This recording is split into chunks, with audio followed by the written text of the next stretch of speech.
Hey, good evening, Forex and futures traders. Forex Brizio here. It is 7:50 p.m. on Tuesday, October 3rd, 2023. Hope you're having a great week so far.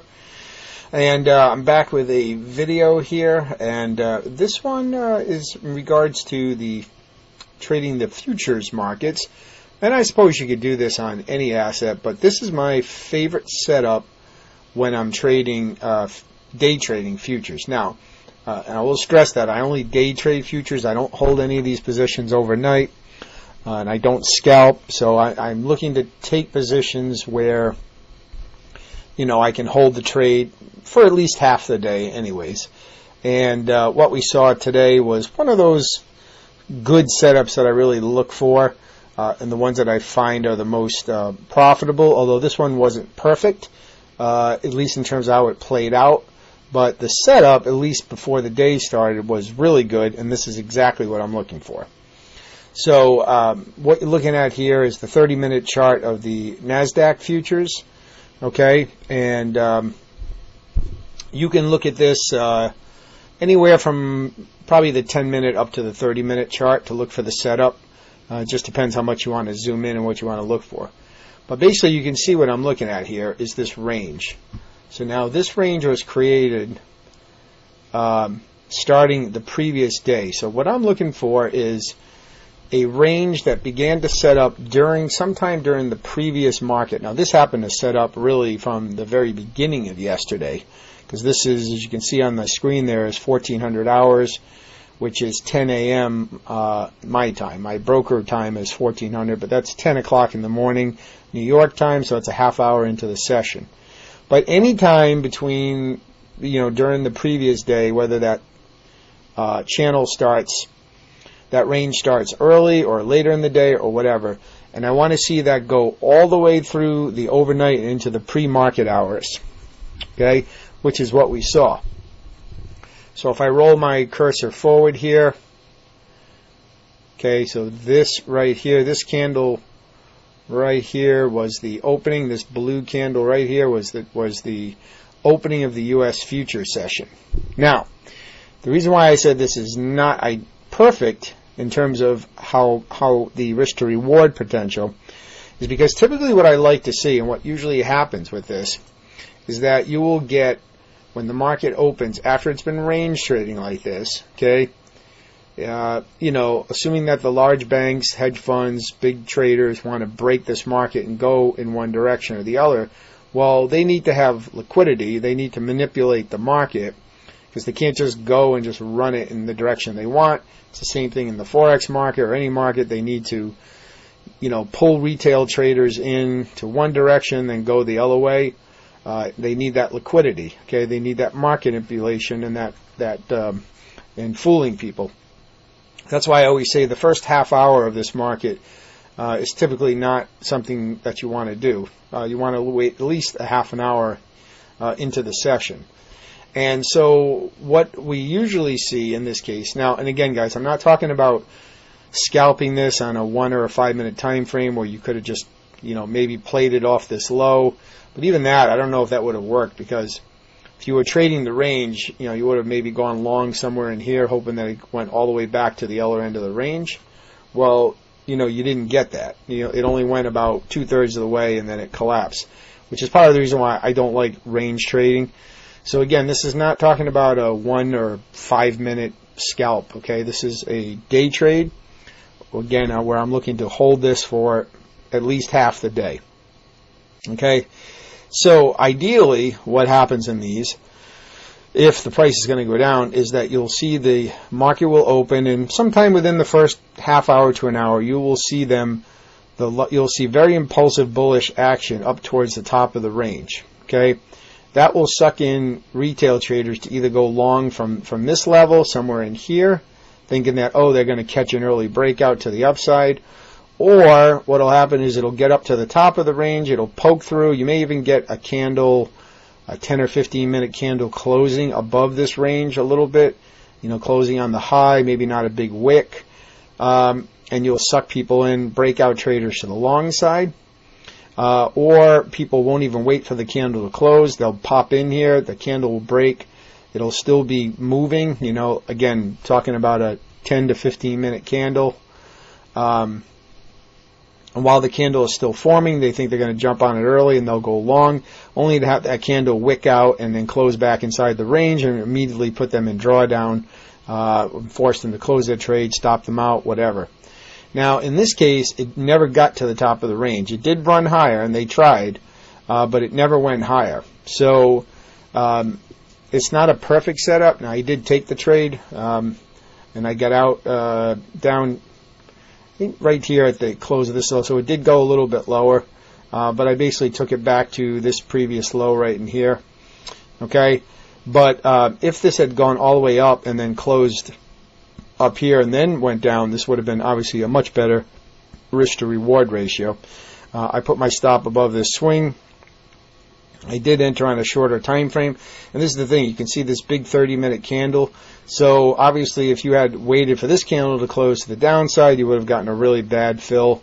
So this is when you go down to a 10 to 15 minute time frame and look for your entry.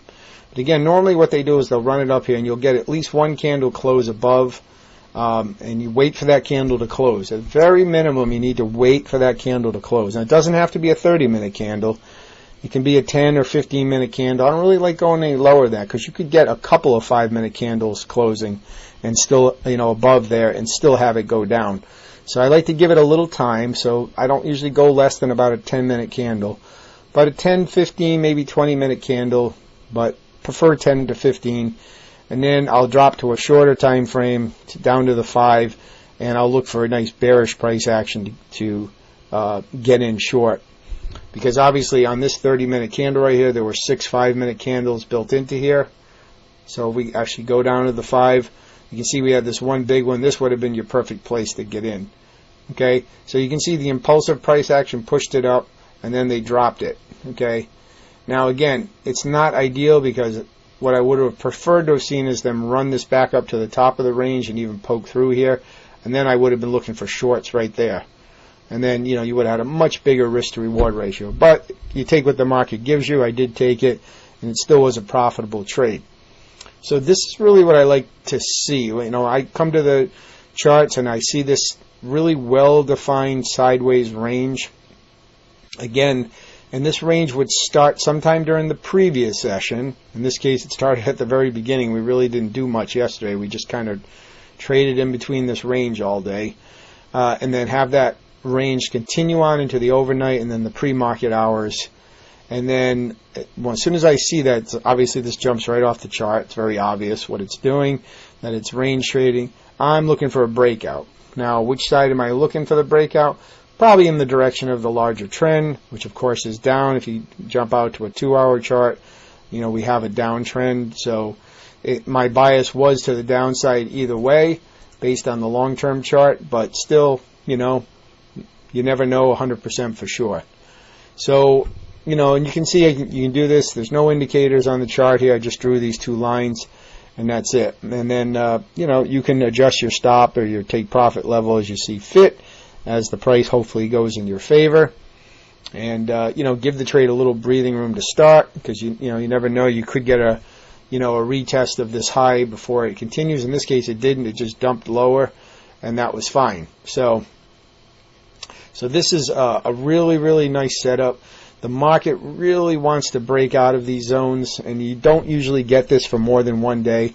So, basically a couple of things can happen on these trades. One, again, it could just continue in a sideways range, and, you end up breaking even or a small profit or a small loss. It doesn't do anything, but again, it doesn't usually continue in one of these ranges for more than about a 24-hour period. Okay, very unusual for it to range trade for two sessions in a row, but it's possible, especially if the market's waiting for maybe some big news or something. The other thing that could happen is, you call it wrong and it does break to the upside in this case, and, you're wrong, you stopped out, and fine, maybe at that point you switch your bias and look for longs.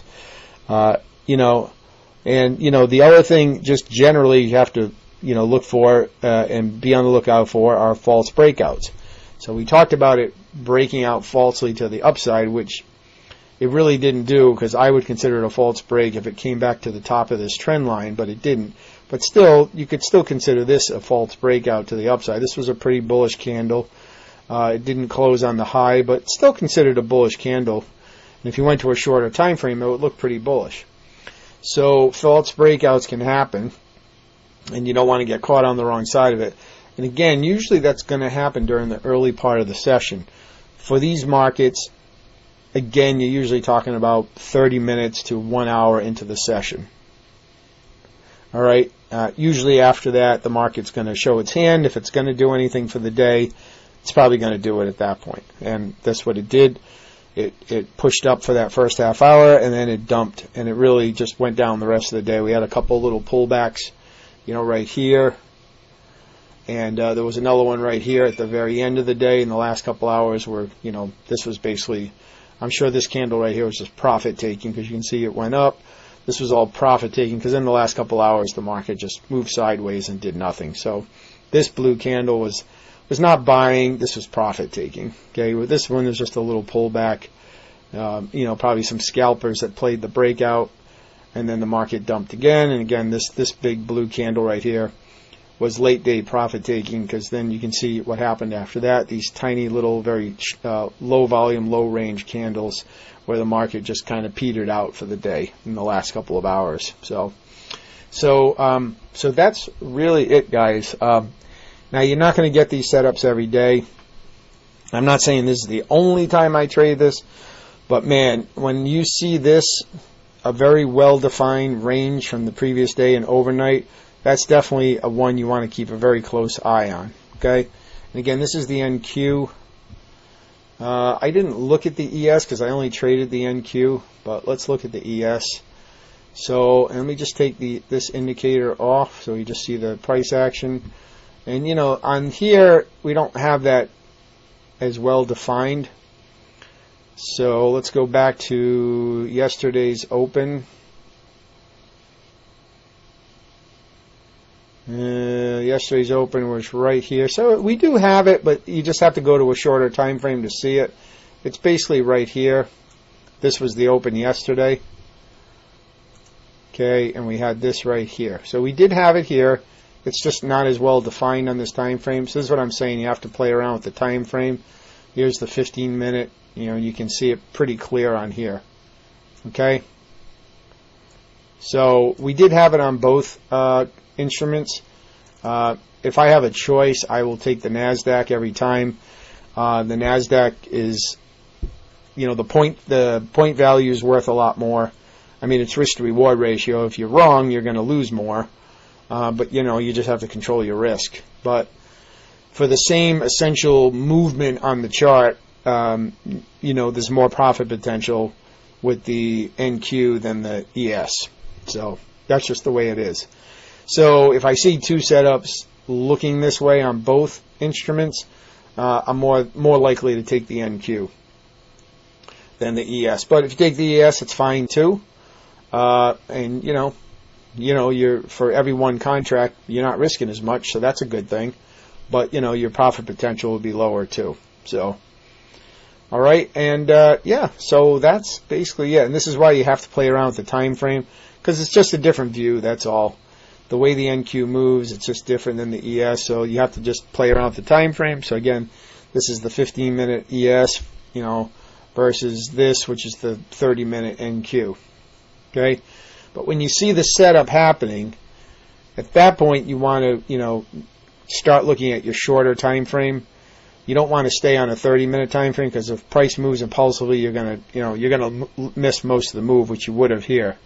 So this is when you want to drop to the shorter time frame, 10-minute, 5-minute, and just be patient, because you're going to get that price manipulation where they're going to push it in one direction to start. During that first 30 minutes to 1 hour, they're going to push it in one direction. But 8 out of 10 times, it's going to reverse off of that direction. It's going to look really impulsive. And if you're a new trader, you might be tempted to jump in and say, "Oh my God, it's moving." You get that FOMO, and you want to just jump in and take it. But that's what they want you to do, right? That's why they push it like that, because they're trying to draw people in. They need the liquidity.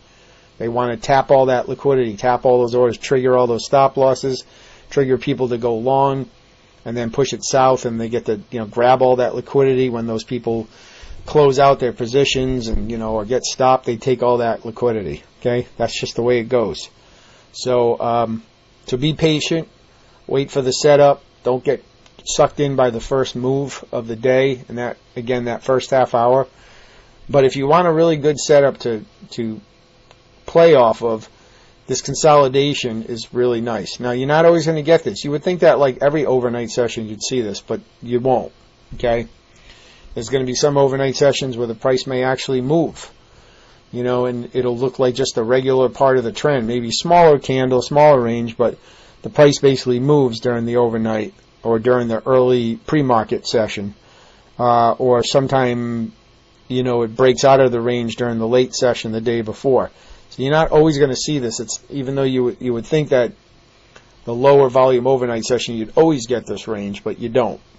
But if you do see it and it's clear and it's a well-defined range and it started sometime during the previous session and continued all the way through to the to the Chicago Open, the next day at 8:30 Central Time, 9:30 New York time, that's what you're looking for. And then you just bide your time during that first 30 to 60 minutes and let the market do what it's going to do, and then go ahead and look for a day trade. Again, this is a day trade. I want to be able to hold this for most, if not all, of the session. It's not a scalping strategy. I guess it could be if you want, but I don't intend it to be a scalping strategy. I intend it to be a day trade strategy. And again, I don't hold these sessions. I close them by the end of the day, irregardless of where they sit. I do not hold these into the night session anyways, but, so again, it's definitely a day trade. Okay? So anyways, I'm going to leave it there, guys. Check it out. Again, you can probably do this on other instruments. Maybe you can do it on Forex too. I just don't think you're going to see a lot of this on Forex because Forex is really 24/7. I mean, this market is too, is basically not quite 24 hours a day, but it's pretty close. But it's just a different market. And the Forex market is still going to have some movement during the overnight, but you can still get these ranges. I haven't tested it really on Forex. I really use this on futures, really just on these two instruments, on the NQ and the ES. So, all right, so check it out. Go back, look at some of those time frames, trading hours on your chart, see if it makes sense, see if you see them, and play it out on the shorter time frame. Look for the entry. Check out the price manipulation and see what they're doing, and then go from there. So, anyways, guys, I'll leave it there. Please go ahead and smash that like button. Should have mentioned it at the beginning. Hit that like button. Really appreciate it. Helps the YouTube algorithm. And if you're just finding the channel for the first time, make sure you click subscribe and ring the bell notification icon so you're notified when I make new content. And I really appreciate it. Any questions, comments, drop them down below. And we'll talk to you all soon. Thanks.